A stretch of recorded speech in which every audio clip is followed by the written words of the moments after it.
Altitude. Altitude.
Welcome to my first video. Today we're going to be going over the gameplay you just saw. I'm in an F18 with one wingman going head to head with two Mig-23s.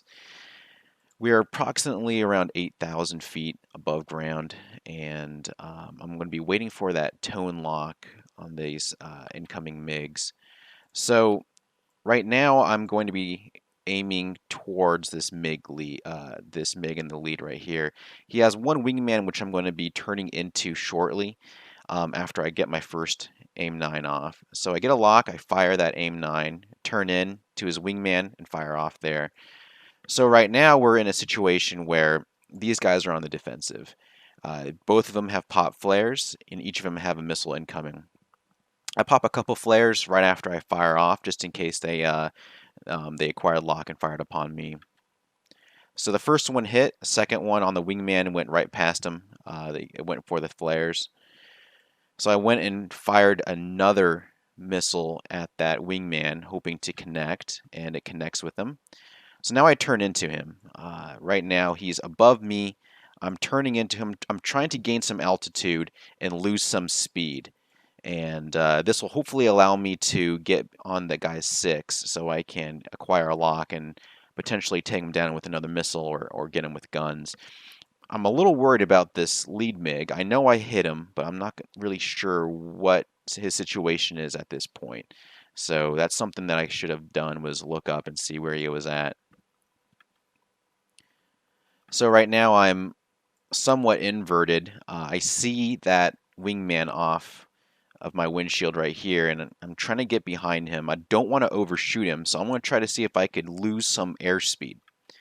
So I turn and I bank, and I put my throttle down to 0 just so I could help with that deceleration. And look at this, I'm right behind him. I switch to guns and fire off at him, and pretty much splash that guy. Now I am about right above that first MiG. So I turn into him. I see him. I'm like, oh my god, this guy's right there. So I turn into him. I'm trying to see if I can get behind him. I lose some airspeed, fire off a AIM-9. He's popping flares, and I'm a little close to him. I'm about 2,700 feet away. Not really a great distance for using missiles, but what the heck. Of course, that one misses. All right, so now I'm in a precarious situation. I'm gaining airspeed, and I don't want to overshoot him. He's right here, and I don't want to get in front of him so he can get a lock on me. He's popping flares, so there's no way I'm going to be able to get him this close, especially with a missile.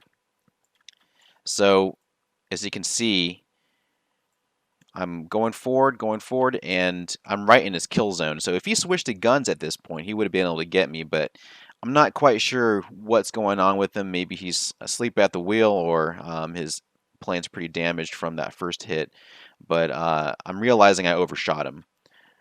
So now I'm going inverted. I'm going to try to see if I can get above him and then twist around and get below him so I can lose some airspeed and potentially get into a good position where I can get a lock on him.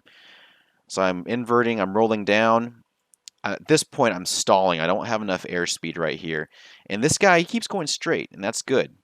He's probably done for the most part. He's just trying to get home. But I'm trying to gain some airspeed right here in order to get him behind him. And this is my chance, so I turn around. He's flying straight. I get a lock. I fire off a missile. And there you go. I fired off another missile just in case he wasn't quite dead all the way. And of course, he popped his chute, but just for good measures. And there you have it. This is a non-tactical tac view of today's mission. Thanks everyone for watching.